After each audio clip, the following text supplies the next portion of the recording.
dẹni gíga, ẹ̀kọ́ ló ń gbé ní dépò ọlá. Ẹ dákun ẹ̀yin òbí wa, lẹ́bàá lówó kẹjọ kẹtọ́ wa. Ẹ̀kọ́ ló ń gbé ní dẹni gíga, ẹ̀kọ́ ló ń gbé ní dépò ọlá. Ẹ dákun ẹ̀yin òbí wa, lẹ́bàá lówó kẹjọ kẹtọ́ wa. Ẹ dákun ẹ̀yin òbí wa, lẹ́bàá lówó kẹjọ kẹtọ́ wa.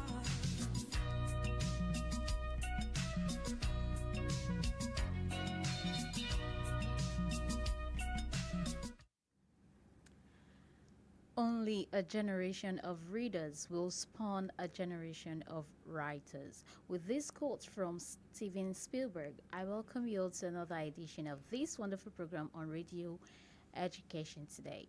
Education Today is a program that aims to call the attention of the public to education matters as the effective running of the educational system and the achievement of educational goals. This comes on air every Saturday on this station, Light Radio. Our goal is to educate, inform, orientate, and entertain the society on educational matters, address issues affecting the educational system, influence public opinion, and drive effectively education policy direction to guide the formulation and implementers. For your comment, question, and contribution, you can reach us on Facebook via www.facebook.com/lightradio, Twitter @lightradio, Instagram light_radio, YouTube Light Radio. You can also call or send a message to us via SMS or WhatsApp on 08097341000. I am Nima Ibrahim. And I'm Hussein Aisha. Education Today continues shortly. Please stay with us.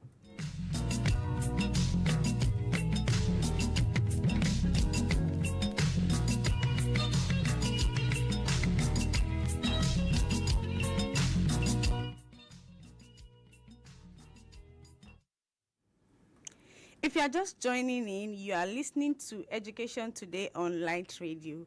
We kick off with the news segment with Nima. Hello, Nima. Hello, Aisha. Good afternoon. Hello, good afternoon, and welcome to the news segment of Education Today, reaching you live from Light Radio. I am Nima Ibrahim. First, the headlines. WAEC launches past questions, answers for WASC examinations. 6 of our issues still pending before federal government, says ASU. Ekiti Varsity expels 2 students for bullying colleague. And on the foreign scene, U.S. police break up Gaza protest encampment at George Washington University. Now the details. In a bid to boost the students' preparedness for the West African Senior School Certificate Examination, WASC, the West African Examinations Council, WAEC, has rolled out a new initiative offering past questions and answers for the coveted examinations. In a recent announcement made via their official X platform, the initiative introduces past questions and answers spanning the years 2020 to 2023, encompassing a wide array of subjects including business, arts, science, and other core subjects. This move seeks to provide students with comprehensive preparation materials, thereby empowering them to excel in their academic pursuits. The Academic Staff Union of Universities, ASU, has stated that it still has 6 pending issues before the federal government. National President ASU, Professor Emmanuel Oshodeke, stated this on Thursday in Ibadan during the opening of the multipurpose secretariat of the Academic Staff Union of Universities, ASU, University of Ibadan, UI branch. Oshodeke, who said the ASU had given the federal government enough breathing space to address the issues, as it readied members for another impasse with the government.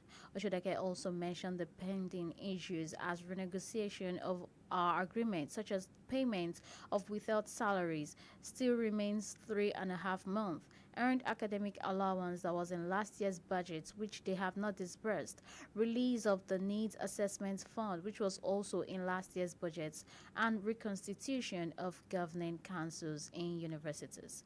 Lastly, the ASU president said the union also demanded a negotiated wage rather than the wage award of 35,000 naira. Two students in the Mass Communication Department of the Bamidele Olumilua University of Education, Science and Technology, Ikere Ekiti, Boasti in Ekiti State have been expelled from the university over their involvement in the bullying of a colleague as captured in a viral video. The management took the decision on Tuesday after a disciplinary committee was set up to investigate the incident set to have happened on Sunday in one of the hostels. While Okpemikposi Precious, a 100-level mass communication student, was expelled for flagging her colleague, the other student, Genesis Osaru, was expelled for providing the stick used in flogging the victim, identified as Gloria Ajayi, from the department. In a related development, the police commissioner in the state, Adeniro Akinwale, has ordered the commencement of investigation into the reported assault and molestation of the student in the university. Kaduna State Governor Malam Uba Sani has said the state government has begun the merging of 359 primary and secondary schools from troubled areas to safer locations. He made this known during a capacity building program organized by the Nigerian Police Force Schools Protection Squad held in Kaduna on Wednesday. Represented by the Chief of Staff, Kaduna Government House, Sani Kila, the governor maintained that in order to ensure that the education of the children in conflict-prone and terrorist-infested areas is not interrupted, the Kaduna State government has commenced the merging of 359 schools with those in safe locations. The representative also mentioned the implementation of the Safe School program to strengthen the security in primary and secondary schools in Kaduna. He concluded by stating that the state government have also made adequate budgetary provision for the effective implementation of the Safe School program, saying one of the measures being adopted are fencing of schools and establishment of security and safety response committees with membership drawn from schools and communities.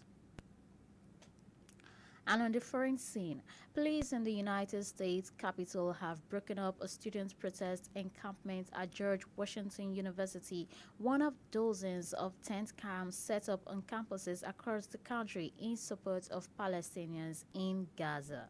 The Metropolitan Police Department in Washington, D.C. said in a statement that it moved to disperse demonstrators on Wednesday morning after a gradual escalation in the volatility of the protest. It thus did not elaborate on what exactly that means. During the course of the operation, arrests were made for assault on a police officer and unlawful entry, the department said.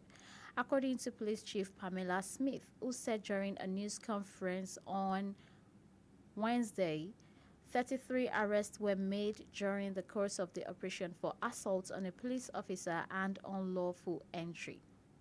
The Gaza encampment at George Washington University is one of dozens that have sprung up around the world since late April in protest of Israel's war on the besieged Palestinian enclave, as students across the U.S. as well as in Canada, the United Kingdom, France and elsewhere are demanding an end to Israel's military offensive, which has killed nearly 35,000 Palestinians since early October 2023.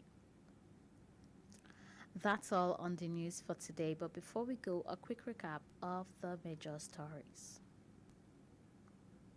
WAEC launches past questions, answers for WASC examinations. 6 of our issues still pending before federal government, says ASU. Ekiti Varsity expels 2 students for bullying fellow colleague. And on the foreign scene, U.S. police break up Gaza protest encampments at George Washington University. That's the news. It was compiled by Nima Ibrahim and edited by OLUBUNMI KAZEEM. Don't forget for the coverage of your educational competitions, trainings, fairs, seminars, events, among others. You can call us on 0702-507-4268, again 0702-507-4268, or you can send us an email via educationmediaservices@gmail.com. Thank you for listening. I am Nima Ibrahim. Education Today continues. Please don't go nowhere.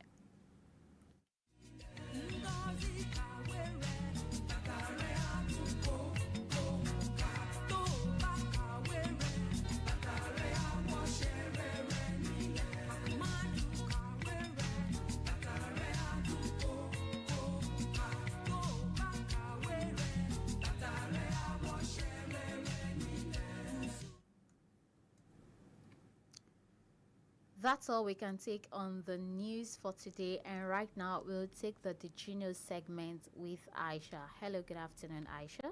Good afternoon, Nima. All right. There you go. Good afternoon and welcome to the Did You Know segment of Education Today, where we consider random ideas, thoughts, personalities, events, concepts, and celebrations that many people are unaware of. The objective is to broaden our horizon and increase our base knowledge of things around us beyond what is taught in the classrooms. I am Aisha Hussein. Today we want to talk about diesel fuel. Diesel fuel is the common term for distillate fuel oil sold for use in motor vehicle that use the compression ignition engine named for its inventor, German engineer Rudolf Christian Karl Diesel. He patented his original design in 1892. Diesel fuel is produced from various sources, the most common being crude oil or fossil fuel used in freight trucks, train, buses, and farm and construction vehicles. Other sources include biomass, animal fat, biogas, natural gas, and coal liquefaction. Diesel fuel generally have a flash point between 52 degrees Celsius and 93 degrees Celsius. Therefore, diesel fuel with a flash point below 60 degrees Celsius are classified as flammable liquid, and those that have flash point above 60 degrees Celsius are classified as combustible liquids. The standard clear to yellow hue of diesel is indicator of a product that has been refined properly and is free from contaminants. However, industry insiders are aware that the presence of a red dye signifies fuel meant for specific uses, such as off-road vehicles and often tax exempt.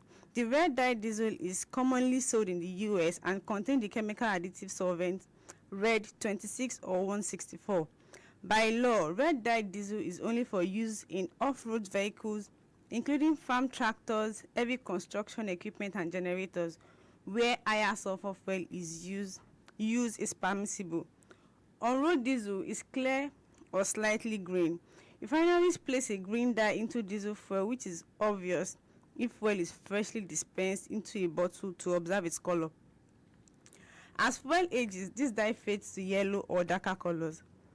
The major difference between these two is how energy is created. In diesel engine, the air is compressed before the fuel is injected. In petrol engines, gas and air are mixed and then compressed and ignited. Another difference is, of course, in the type of the fuel used. Diesel fuel are generally more fuel efficient than petrol cars due to thicker density, low RPM performance, and higher compression ratio. As mentioned before, diesel is 20% more effective than gasoline. Its thicker density allows it to produce more energy with less amount of fuel. Diesel engines often last much longer than petrol engines. The two technologies are similar but different in design, meaning that diesel engines are built together and last longer. Petrol burns much faster than diesel fuel. This means that more power strokes per minute can be achieved with a petrol engine than a diesel. The US military used diesel fuel in tanks and trucks because diesel fuel is less flammable and less explosive than other fuels. Diesel engines are also less likely to stall than petrol-fueled engines. Diesel fuel is also used in diesel engine generators to generate electricity. Diesel contains more energy per gallon than gasoline, and on average, it has a higher hydrocarbon range. Thus, if you were to price based on energy content, diesel would cost more. Now you know. That's all on the Did You Know segment for the week. I am Aisha Hussein. Education Today continues shortly. Please stay with us.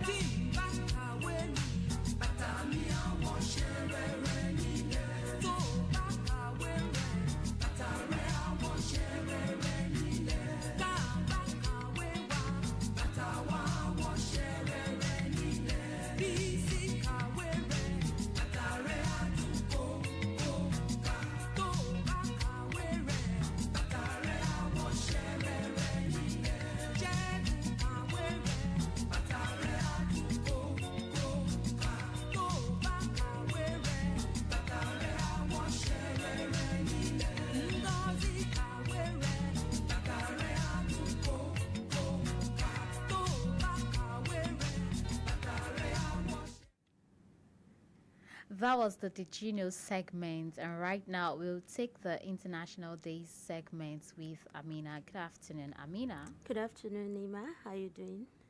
I'm fine. There you have it.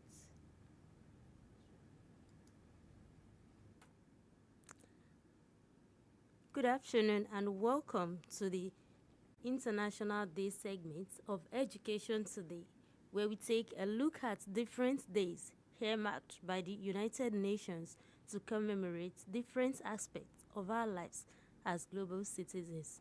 I am Karim Haminat. Today we would be considering the World Migratory Bird Day. World Migratory Bird Days is officially celebrated on the second Saturday in May, and as migratory birds journey to nesting sites, and on the second Saturday in October as they return to wintering areas. The day is commemorated to highlight the need to protect migratory birds and their habitats. The United Nations is one of the many organizations that supports this global awareness campaign. Birds are important in achieving a balance in the ecosystem. They help producing the food we eat by pollinating important agricultural crops and consuming the insects that damage them. Birds that eat fruits like parrots, orioles help forests grow and grow back after deforestation by dispersing seeds across the landscape. Birds that eat carrion like vulture play a key role in reducing the spread of disease. Birds also move nutrients between habitats across landscapes, which supports healthy nutrient cycling and ecosystem functioning. This is especially true for migratory birds that travels across vast distances, eating in one place and excreting in another place miles away. By playing all these diverse roles, birds underpin healthy ecosystems, which in turn provide the clean air, clean water, healthy soil, and regulated climate that we all depend on to survive. Migratory birds hand their incredible journeys, like the Hudsonian godwit that travels almost 10,000 miles from Arctic Alaska to the tip of South America and back each year, give us a sense of wonder and remind us that we are all connected to each other across vast distances and national boundaries. At the moment, migratory birds are experiencing staggering losses in abundance. Almost half of all bird species worldwide are undergoing population declines. Generally, climate change, rampant destruction of important bird habitats, pesticides use, outdoor cats, window collision, and the pet trade are contributing to these widespread declines. World Migratory Day had its beginning in 1993 when visionaries from the Smithsonian Migratory Bird Center came up with the idea, first founded under the name International Migratory Bird Day. The program was originally directed by the National Fish and Wildlife Foundation, along with the U.S. Fish and Wildlife Service. The first World Migratory Bird Day was launched on the weekend of April 9, 2006. The event was created to help turn the world's attention to the wonders of bird migration and the need for their conservation. Each year, the total amount of registered World Migratory Bird Day events has steadily increased, along with the number of countries in which these events occurred. By 2007, the responsibility for the day moved to the not-for-profit organization Environment for the Americas. By 2018, the organization joined the others, including the Convention on Migratory Services and agreements on the conservation of African Eurasian migratory water birds to collaborate for World Migratory Bird Day. Each year, World Migratory Bird Day declares a different theme that brings light to the various issues inherent in the pursuit of the conservation of migratory birds. Past themes have included water, sing, fly, soar like a bird, and bird cadets our world. World Migratory Birds Day 2024 is themed Insects, focusing on the importance of insects for migratory birds and highlights concerns related to decreasing population of insects. Insects are essential sources of energy for many migratory bird species, not only during the breeding season but also during their extensive journeys, and greatly affect the timing, duration, and overall success of bird migrations.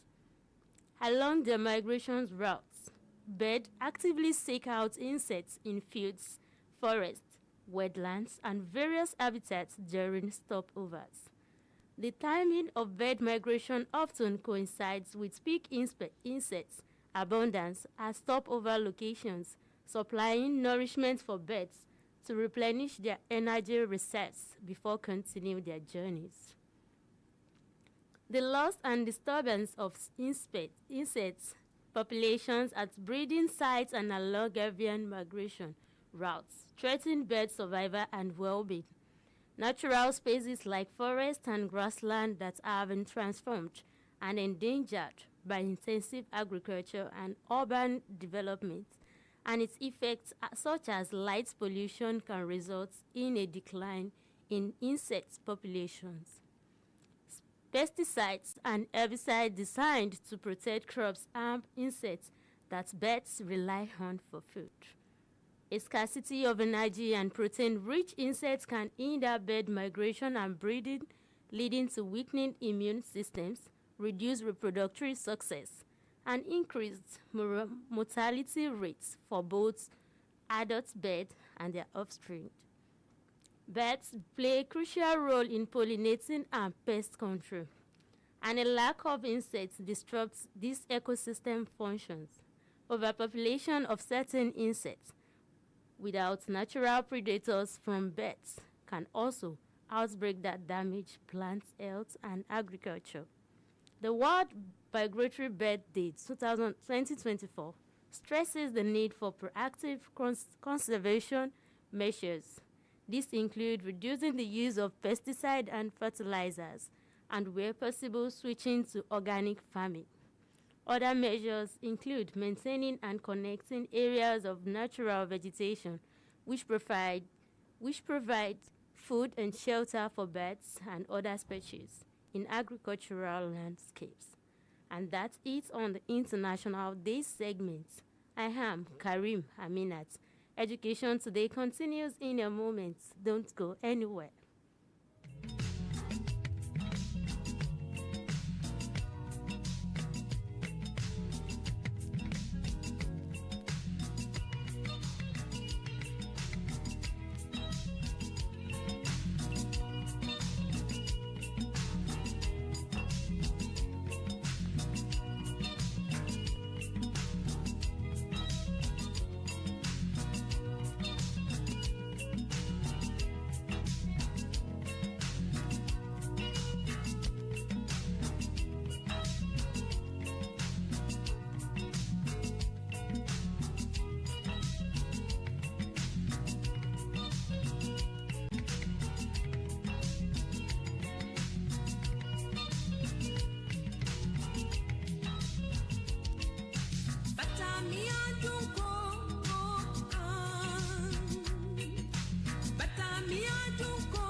Welcome back. Thank you for sticking with us up to this point. And you are still on to Education Today on Light Radio. And right now we're moving into the discourse segment, and our guest is very much here with us. Today we are discussing quality education and payment of exorbitant fees, finding the nexus. The topic of discuss once again is quality education and payment of exorbitant fees, finding the nexus. So recently, Nigerians were greeted with the news of a new school planning to commence operation in Lagos by September 2024. And the school announced a tuition fee of a whooping 42 million naira for the primary school, segment of the school. And this came as a rude shock to many, as they could not imagine how expensive such could be for just elementary education, they say. And there are also schools charging thousands of dollars in Nigeria for primary and secondary education. So on the discuss segment today, we want to examine the nexus between quality education and payment of exorbitant fees, if such ever exists. Is it really worth it for just 5 or 6 years of education in such a level?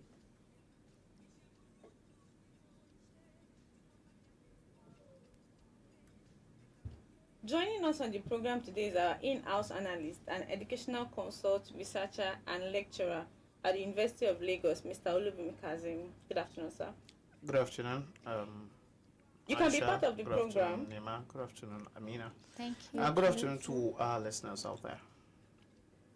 You can be part of the program by sending your comments and questions to 08097 384000, 08097 384000, or drop your comments via the live video feeds on Facebook and YouTube.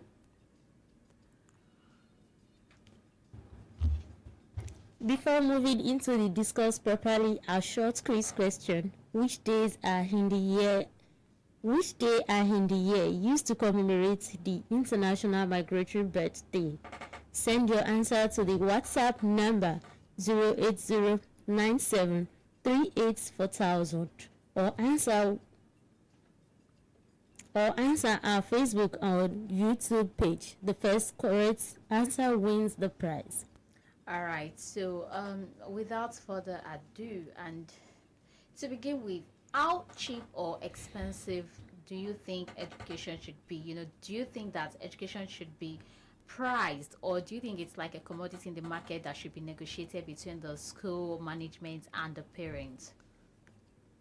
Well, to begin with, I would like to say, probably repeat this common statement that people make, that if you think education is expensive, try ignorance. Indeed.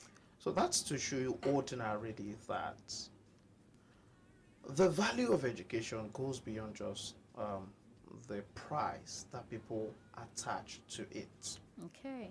And for that reason, I wouldn't say whether it should be probably necessarily cheap or expensive. For me, that's not the determinant of the quality of education. All right. But then, it's for us to understand the fact that education is education, and the quality is not just about the price, but about the content, the quality of what the service that's actually being provided. Now, whether it should be it should be cheap or expensive, depending on the purchasing power of parents, I think education is too important to be handled just like every other economic or good or service. Just like a market commodity that you think should be determined whether or not on the basis of whether you have the purchasing power or not.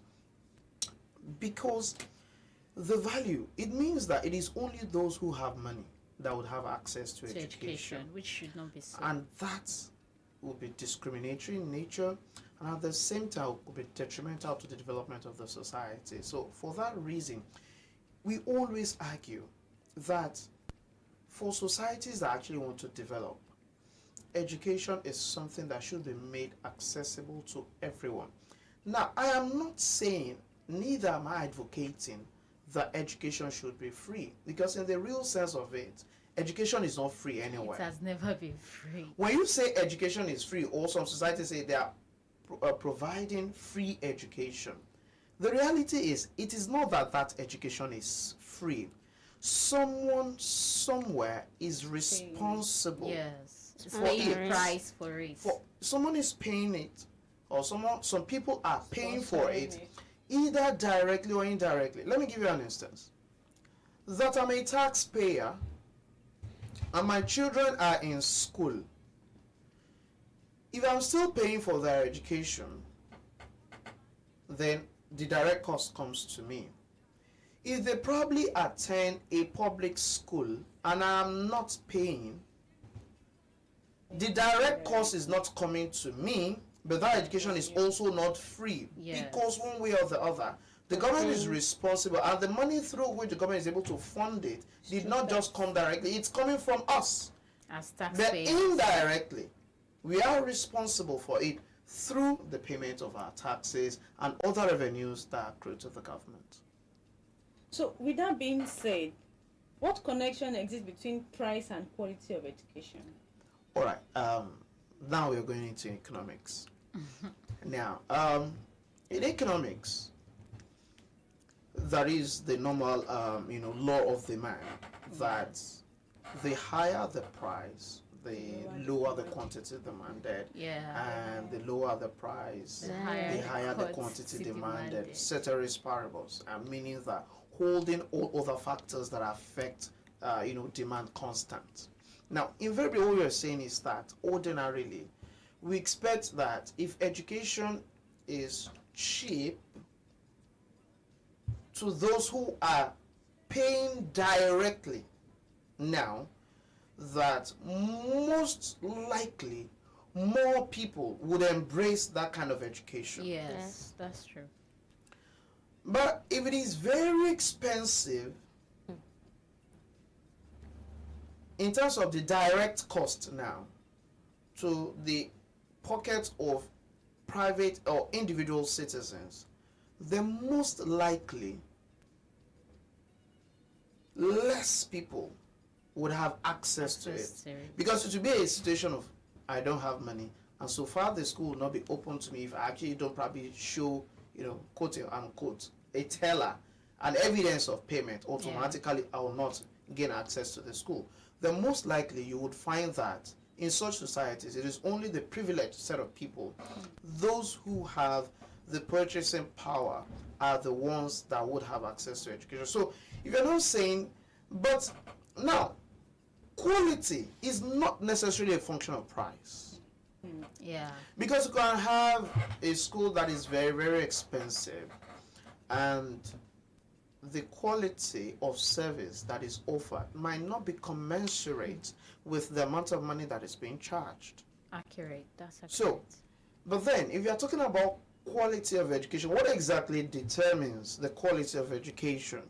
The quality of education is a determinant of the quality of the learning environment, the quality of manpower provided by that institution, the quality of facilities, available there, the quality of instruction in terms of the implementation of the content of the curriculum, are the things that would really determine the quality of the education. But imagine that you have probably a private, business owner who is more interested in maximizing his profit and cutting costs as much as possible. There could be the possibility that such a person would employ staff that are not of high quality. But then it's a case of at least every class should have a teacher, for instance. And what quality of teacher are we looking at here? The person might really not bother. But it might be a case of at least someone that I'll be able to pay something meager as salary, and I would ensure that the person does, a kind of job, a very, very strenuous and stressful job. That at the end of the day, every kobo the person collects, I get that back in terms of service. But then, does that now mean that you get quality service? Not necessary, because if there is also no motivation, then people would only say work that, well, I'm only working for my money, not because of passion and commitment into developing such students that you find in such schools. So thank you, Prof. The other question is, how can we ensure that quality education remain accessible despite the rising cost of tuition and fees? Well, it's a function of how, first, the priority of the society that we are looking at, and at the same time, what understanding do they have about what we call quality education. So that at the end of the day, we can have a situation where, regardless of the rising costs, government will, if it is the case of public education, it's for the government to continue to channel more funds and increase their quality assurance processes, so that at the end of the day, what the quality of service offered in such a school will be competitive with any other quality service elsewhere. Then again is the fact that even if it is private education, for such a person, it's also a function of what exactly is the motive for setting up such an educational institution. Exactly. Is it because I want to make money and that institution is my source of livelihood, or probably it's just probably a philanthropic effort and they just need to pay something to keep the school going? Or that I'm also probably looking at other sources by which we can actually keep the school running without necessarily having to depend on the exact amount of money paid by the students. Because ordinarily it can be a situation where you can have a situation where people pay, it might not even be very cheap, but the quality of service, the quality of facility, and the quality of environment that you have in place is more than the amount of money that's actually being charged as tuition or whatever fees that are being introduced. So that at the end of the day, even the parents themselves will say, oh, we know quite well that the service that we are getting, the quality is higher than the amount of money we are paying. It means probably somewhere, somehow, some people are actually supporting the school. So you can have a situation where you probably have endowment, you have some other friends that are probably willing to donate and are willing to assist, probably because they identify with such a personality. Let me give us a practical experience of what happened in Nigeria. One of the prominent private schools that people always adduce quality to, as at the time that man was in existence, is Mayflower, during the time of Tai Solarin. The late Tai Solarin, devoted his life towards the molding of the kinds of students that he wants to have.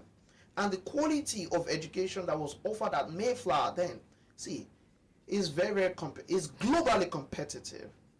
And the school is not actually very expensive. It wasn't expensive, then, but because he had a mission, I want to show the government and the society that we can actually have quality education and to still be affordable to the people. So that's to tell us that although some other people will come around and start talking about the issue of sustainability, but at least throughout his lifetime he was able to sustain that. And those are now finished from the school thereafter, when a lot of them became notable in society and they became successful, they felt that we owe the success that we have achieved in our lives to Mayflower. So, and we have to go back. We have to give back to that particular school. For such people now, whatever they are giving back would also make the education affordable to other people that are coming thereafter. So these are things that I think we can actually, consider if we still want education to be accessible regardless of, rising costs. All right, thank you very much for providing those backdrops to the discourse. So my next question would be, in what ways do you see the current education system addressing the issues of outrageous exorbitant fees. Yes, at this point we need to call it outrageous exorbitant fees for students and families, because when I first saw the topic, I was on my mind, I was thinking, oh, this should concern only the private school patrons, those that, because it is if you're well fed, if you're okay enough, that's where you take your word to the private school. Actually, not just school. You will always have the option of public school, but although that's another topic entirely. But then, how do you think that, even because the economy right now is not even smiling at people that think they were average class, the people that were in middle class have one way or the other found themselves in the lower class. So how do you think that the current education system can give us that balance for the students and their families? Is it about giving us that balance, or that is it actually addressing the issue of exorbitant fees? If that even is the issue of whether it is addressing, I would say, it's absolutely no. It's a case of every man for himself and God for us all. That's the practice. It's a case of, you have the money, come, you don't have the money, go away. Where are you going? It's none of our business. So every man for himself. That's the kind of system that we run. And unfortunately, even for the public schools, in the past, the public schools used to be the best of schools. In fact, it is those who actually don't have what it takes to gain admission to public schools that settle for private schools. Private schools sincerely, the lesser option. In fact, it used to be the model, the pace setter for the society. Yes. But how and where we got it wrong remains a mystery. That when we started having, unscrupulous people, selfish, wicked people in government, and who felt that, see, if these schools continue to be, top notch, to thrive, if they continue to thrive, they continue to flourish. Some of them are already setting up private schools, and they're like, we must provide a market for our private schools. Yeah. So we need to kill the public education system. That's on the one hand. On the other hand, too, as part of killing the public education system, it's a case of all the monies that ought to be devoted to education would actually embezzle everything and would leave, the educational system to actually, go down. So it's there. Then again, it's also the fact that, if you also understand the fact that education actually gives liberation, then what quality of education are you giving the people? That if you continue to empower these people, they will continue to challenge our authority. So the best way is to actually take that quality education away from them, such that they don't even know the value of education, they don't even know their rights, and they can't challenge the authority of people in government, because they don't even know what government ought to, what their rights are. Not to talk of demanding such rights. It is when you know that something is your right that you can demand it, when you don't even know you have such rights. If someone gives you peanut, then you start thanking the person, when ordinarily you ought to have access to the resources. But then that is it. So in the case of the private school system, because see, they are actually thriving on the failure of the public education system. So it's now a case of, do you want quality education? Then you go for private education. If you want same of the same, or something even less than the acceptable in society, then don't worry, go to public schools. And you now have a situation where even those who work in the public school system do not have the trust and confidence to actually take their own children. They can't enroll their own children even in the public school system. And that's why you would see that if a governor is telling you that, oh, I have done this for education, ask the governor, can you send your child to such a school? Have you seen any of them send their kids to this public school? Even ordinary councillors, ordinary local government. That's to tell you that they know what they are giving the people, and they know it's not up to standard. And for that reason, they cannot put their own kids there. And unfortunately, they continue to go around and we are giving you free education. If any teacher tells you, any school head tells you that you should pay anything, come and report them. Because we have given them everything they need. And in reality, you look at that. You have many classes without, furniture. You have many classes without teachers. See, you even have a station where you don't have teachers. And I'll give you an example. There is a state that we currently are. This particular state will continue to boast that it's given the best. And you have non-teaching staff being converted to classroom teachers because there are not enough teachers. Wow. And you feel like, hey, we can give you the tablets, you can go and use that to teach. Wow. And these people, they continue to get billions And of you can't naira actually on a monthly basis as IGR, and yet, And what are they stipends. giving back to the society? Nothing. Something that is not worth that they can actually send their own children to such schools. Are we truly serious, or we are just deceiving the people? So it's a case of, see, we are not interested in whether or not people have access to quality education, be it private, be it public. Or in fact, sometimes you even have the hypocrisy of the public system, such a way that you have a quality assurance office, or you have ministries of education that would go and continue to supervise private schools. You must have this, you must have that. This is the quality of class that you must build that you must have. This is the size of classroom that you must have. This is the quality of teacher that you must recruit. This, you must have laboratories, you must have this, you must have that. But the same set of people now go and check the public schools. These conditions you are placing the private schools on, your schools cannot meet such conditions. But who will tell them? And who will checkmate them? It's a case of we are the ones in power, so nobody can checkmate us, but we can always checkmate others. We are not really serious, actually. Wow.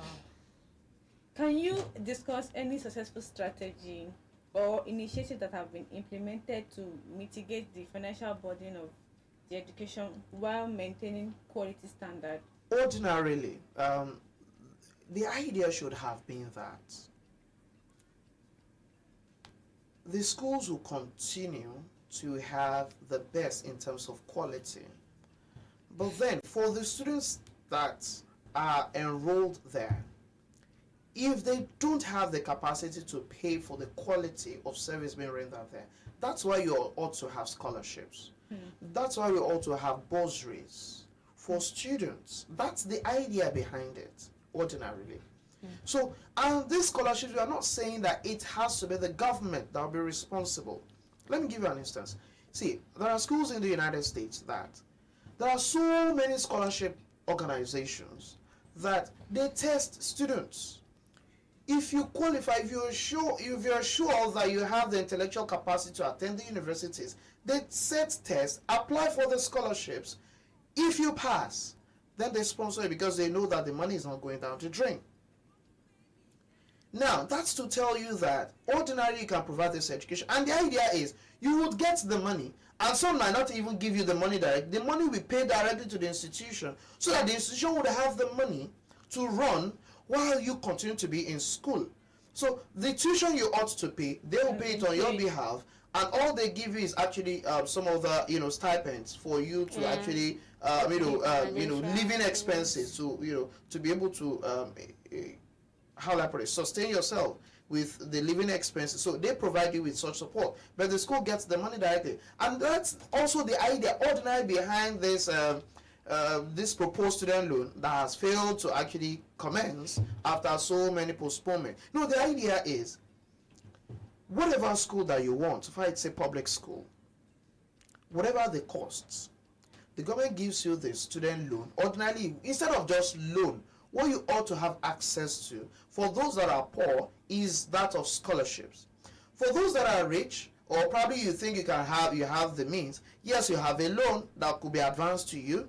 And for some, it's a case of other even private organizations will can sponsor through scholarships. In Nigeria, we have the system, especially at higher education level, because expectedly government is supposed to be responsible for primary and secondary education free of charge, or government is taking care of it, so it should be available for you freely. But the question then is, what quality of education is being offered at such lower levels? Next to nothing. So that's where it is. But in reality, it's not something that is out of this world. It is very, very practicable. Let me also give you this other one that probably even happened. Look at the case of Lagos State University many years ago, when the fees was raised from 25,000 to 250,000. Now, but then it's a case of, for Lagos indigents, that this was the idea that the state government did, that you will gain access to the school. How you want to see the money, just go and look for the money. If you are an indigent of Lagos and you're able to prove your indigenship, you pay the school directly, the money goes to the pocket of the school, the state government will reimburse you as an indigent. No, it's quite different from bursary. it's a case of, for your school fees, you are being reimbursed. So the amount that you pay, so the school would have access to the money they can run. Okay. Because if they have to now wait and say government approve this sum, the bureaucracies might be too long. Right. So it's a case of whether you are an indigent or not an indigent, you pay the money directly to the coffers of the school, and if you are an indigent, you get your money back as reimbursement of the school as an indigent. Now, for other states, if they have bursaries, fine. Even as a Lagos and beyond just the issue of the school fees reimbursement, you have access to bursary. And for those who are specially gifted, who are proven their intellectual capacity, they can actually get scholarships. So you see that if it can work at the higher level, what says it cannot work at the lower level if truly we put our minds to it and we are really committed to it? But then, if government is supposed to be the one that's directly responsible for funding the lower level education, especially the state and even the federal government and the state government together through the UBA scheme, and it is state government that's supposed to provide, fund the senior secondary education, and that's why in Lagos it is still free. But then, to what extent is it free, and what's the quality of service being offered in such schools? What's the quality of facilities that they have? To a large extent, for instance, Lagos state government is trying, but we are saying that you can actually do more. You have the capacity to do more. So what we are still getting is less than the capacity of the state. That's what we are saying. But as much as we are even trying to say that, some states are not even doing up to what Lagos State is doing. And we need to call them out because they all get this revenue from government. They all get this funds. Then beyond that is also the fact that if you look at it, even Lagos State government also practice this system where, because they sponsor the external examination, the SSCE, or school students in the public schools, for you to be able to qualify for that free exam, so you have what called a baseline test. Yes. So that at the end of the day, you have proven that yes, in terms of intellectual capacity, I can pass the WAEC. So whatever amount that you are supporting me with to pay this school fees, yes, I assure you that I will get the best of result. And when they introduce such a test now, because the qualification became strenuous, that you have to prove your worth from SS2 before you can, move to promote to SS3, because that's the terminal class, and the government will be responsible for paying your exams. And when they started that, see, the quality improved. In the same way, you were saying that, see, put those conditions there, let there be qualification tests, at least, but then let it be something that will be affordable to the people. And for the private organizations, for private schools, if you have quality public schools, many people will jettison private schools. And it is only for those who think it's out of choice, I want something private, then you know that it is out of choice, not something that people are being conditioned to do because they cannot get the best in the public schools. And in the private schools, with supervision, you ensure that, yes, they are charging fees, but then they are giving people the worth of what they are paying for. And that is also part of the duty of government. Are you with me? So. Okay, thank you, Prof. The other question is, what role do you believe policymaker should play in addressing the nexus between quality education and the payment of exorbitant fees? For me, I still repeat, although education is not cheap, quality education is not cheap, and it is not free, but at the same time, it doesn't have to be too exorbitant. When it is too exorbitant, it means that you are saying that it is only some people that are expected to come. That's one. Then number two is also the fact that you are making people to become unscrupulous. That you're saying you don't care where they want to get the money. So desperation would set in. And at the same time, some people, as they see education as a status symbol, that my child goes to this school, that becomes an issue of abnormal demand. That the higher the price, the higher the quantity demanded. And for some people, that's what they practice. And they tell you, how much do you pay? No, they can't be giving quality. So it's more now like a status symbol. So it's an abnormal demand. And for some people, that's what works for them. But you cannot just use the exception for that of the generality. That would be very, very unfair. So what we are saying is, let that be at least that basic minimum for everybody, regardless of your status, economic status. That this is a benchmark that we must have in the society. So everybody, be you rich, be you poor, but then you will have access to quality education. So if you now have more money, then no problem, you can go elsewhere that you want to go. All right, thank you. So, wrapping up the discuss segment, I've been wondering, has there been any time that collaborations between educational institutions, the government, and private sector entities to address the challenge of high fees and quality education? And I remember some time ago when the private institutions, the universities were clamoring for the loan, the presidential loan as Student well. loan. Yes, for the student loan. So, do you think that the government can come in to assist? Because sometimes when we hear private students, we think that they are well-to-do families. Sometimes we have the very average Nigerians just struggling to give their wards the best education. Well, So, do you think that government can come in to also mitigate all these factors against them? Well, first is that the duty of providing quality education is that of the government. It's a constitutional right of the citizens that they should be provided quality education. In the case of the private, sector, they can get assistance, although from government, in terms of rebate, in terms of some things. During the period of colonial, administration, they have what we call granting aid. It's a recognition of the fact that as a government, I have failed, or I don't have the capacity, or I don't even have schools, or I don't have the capacity to set up enough schools that will go around all the citizens. But then I have private people that are also doing my job for me. So the only thing that I can do is to give them financial aid as an assistance. So it's called granting aid system. So, but then they now set preconditions that those institutions must meet before they can qualify for it.